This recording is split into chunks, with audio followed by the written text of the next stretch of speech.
بسم اللہ الرحمن الرحیم۔ السلام علیکم ناظرین، آپ دیکھ رہے ہیں پروگرام کڑوی بات اور میں ہوں ذوالفقار بیر۔ ناظرین، پاکستان میں ہزاروں مدارس ہے۔ بدقسمتی کے ساتھ جب بھی مدارس کے حوالے سے کوئی خبر آتی ہے اکثر اوقات وہ اچھی نہیں ہوتی، اور اس خبر کو بھی اس انداز سے اچھالا جاتا ہے کہ اس سے کوئی اچھا تاثر بھی نہیں بنتا۔ اب یہ جو خبریں اچھالی جاتی ہیں اس کا فائدہ کیا ہوتا ہے یہ تو آج تک کسی کو نہیں پتہ چلا، لیکن ایک بات طے ہے کہ اگر آپ سنجیدگی کے ساتھ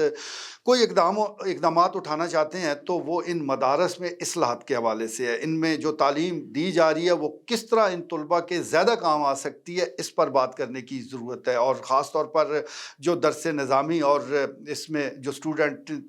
فارغ التحصیل ہونے والے ہیں وہ آگے چل کے کریں گے کیا، کہاں کریں گے، کس طرح کریں گے، اس پر بحث کرنے کی ضرورت ہے۔ ایسا لگتا ہے کہ پاکستان کے جو مدارس ہیں وہ بچوں کو جو تعلیم دے رہے ہیں، دینی تعلیم جو دے رہے ہیں، وہ صرف پاکستان کو ذہن میں رکھ کر دیتے ہیں کہ چلے یہاں سے فارغ التحصیل ہوں گے، کسی مسجد میں جا کے امام مسجد بن جائیں گے، وہاں خطیب بن جائیں گے، لیکن ان کی منزل یہ تو نہیں ہونی چاہیے۔ وہ تو کہیں باہر بھی جائیں، دنیا میں مسلمان ممالک موجود ہیں،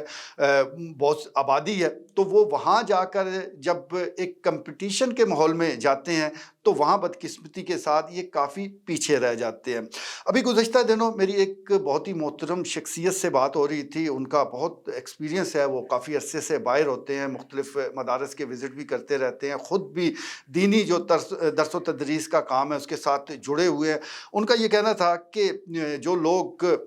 بنگلہ دیش اور بھارت بالخصوص جو ان کی ریاست کیرلا ہے وہاں سے آتے ہیں تو وہ اتنے زیادہ پڑھے لکھے ہوتے ہیں اور اتنا زیادہ ان کے پاس نالج ہوتا ہے، بالخصوص عربی اور انگلش پر اتنا عبور حاصل ہوتا ہے کہ وہ پھر پاکستانی طلباء کو اور پاکستانی جو یہ فارغ تحصیل جو ہمارے بچے ہیں ان کو کہیں پیچھے چھوڑ جاتے ہیں۔ اور اس کی وجہ یہی ہے کہ ہمارے جو اسٹوڈنٹ ہیں ان کو عربی پڑھتے ضرور ہیں، لیکن بہت زیادہ جو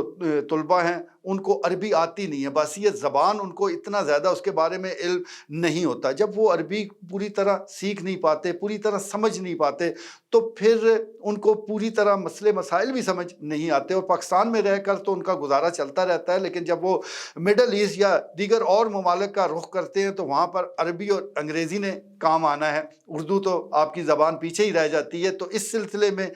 جو بھی یہ کام ہو رہا ہے تو یہ ذہن میں رکھا جائے کہ وہ بچے باہر جا کر اپنی خدمات سر انجام دے سکیں، کیونکہ پاکستان میں تو ایک محدود ماحول ہے اور محدود آمدن بھی ہے۔ جو بھی آپ کہہ لیں یہ بہت بڑا کام ہے، دینی کام جو بھی کر رہا ہے اس کو یہ آپ کہہ سکتے ہیں کہ خدا نے اسے توفیق دی ہے، لیکن کچھ توفیقات ہمیں بھی دی ہے۔ ہمارا بھی فرض بنتا ہے کہ یہ جو لوگ دینی درس و تدریس کا کام کر رہے ہیں ان کا خاص خیال رکھیں، جیسا کہ عرب ممالک میں ہوتا ہے۔ اسی محترم شخصیت نے بتایا کہ ایک عام سا جو امام مسجد ہے، چھوٹی سی مسجد میں خدمات سر انجام دے رہا ہے، اس کی تنخواہ کم سے کم 10,000 درہم ہوتی ہے۔ اسی طرح جو خطیب ہے اس کی تنخواہ ڈبل ہو جاتی ہے۔ مراد کے طور پر ان کو بہت کچھ حاصل ہوتا ہے، ان کو گاڑی وہ دی جاتی ہے جو پاکستان میں ایلیٹ کلاس کے پاس ہے۔ اسی طرح رہائش گاہ کے نام پر ان کے پاس لگ بھگ پورا ایک محل ہوتا ہے، بڑی اچھے ماحول میں ان کو رکھا جاتا ہے۔ اس کے مقابلے میں اگر ہم اپنے امام مسجد کو دیکھیں تو مسجد کا وہ گوشہ جہاں بڑا بندہ بھی جاتے ڈرتا ہے، وہ رہائش کے نام پر اس کو الاٹ کر دیا جاتا ہے کہ اس کی صفائی ستھرائی کر کے آپ یہاں رہیں۔ اسی طرح جب تنخواہ کی باری آتی ہے تو بڑے تکبر اور غرور کے ساتھ اور بڑے فخر کے ساتھ آپ کہہ سکتے ہیں کہ 10,000 روپے 12,000 روپے اس کی ہتھیلی پر رکھے جاتے ہیں، اور پھر نہ جانے کیا ان کے پاس یہ جو لوگ ہیں ان کے پاس جادو ہے کہ یہ 10-12 ہزار میں گزارا بھی کر لیتے ہیں۔ اب آپ اندازہ کر لیں کہ کہاں 10,000 درہم اور کہاں 10,000 روپے، کتنا فرق ہے۔ کہاں محلات، کہاں تنگ و تاریک ایک کوٹھی سی دے دی جاتی ہے، کہاں موٹر سائیکل بھی دستیاب نہیں ہے اور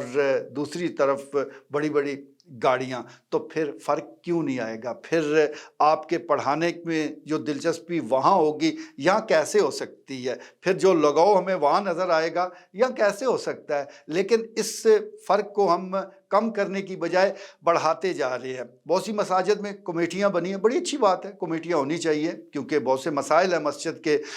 درسگاہوں کے جو وہ حل کرتی ہیں، لیکن ساتھ ساتھ اس مسئلے کی طرف اس طرح توجہ نہیں دی جاتی کہ یہ جو معلم موجود ہے، یہ جو خطیب موجود ہے، ان کی فلاح بہبود کے لیے بھی کچھ کر لیا جائے، بس صرف ان پر نظر رکھنی ہے، ان پر روب ڈالنا ہے، ان کو یہ بتانا ہے کہ کمیٹی کا ممبر کچھ بھی کر سکتا ہے، اس کو نکال بھی سکتا ہے، تو پھر وہ اعتماد اس خطیب میں، اس معلم میں کہاں سے آنا ہے؟ پھر اس نے اپنی فرسٹریشن کہیں نہ کہیں تو نکالنی ہے، وہ تشدد کی صورت میں بھی نکالتا ہے، وہ اور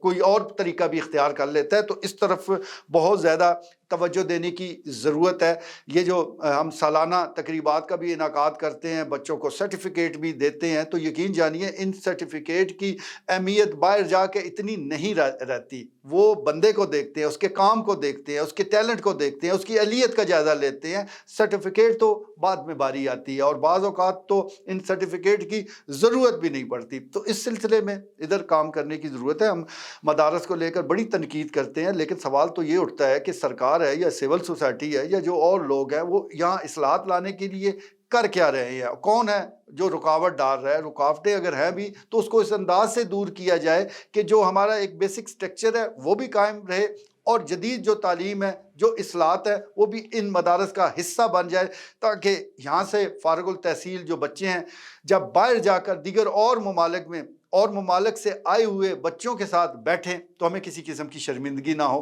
بلکہ پتہ چلے، لوگ مثالیں دیں کہ یہ پاکستان کے مدارس سے پڑھ کے آئے ہیں۔ کاش یہ خواب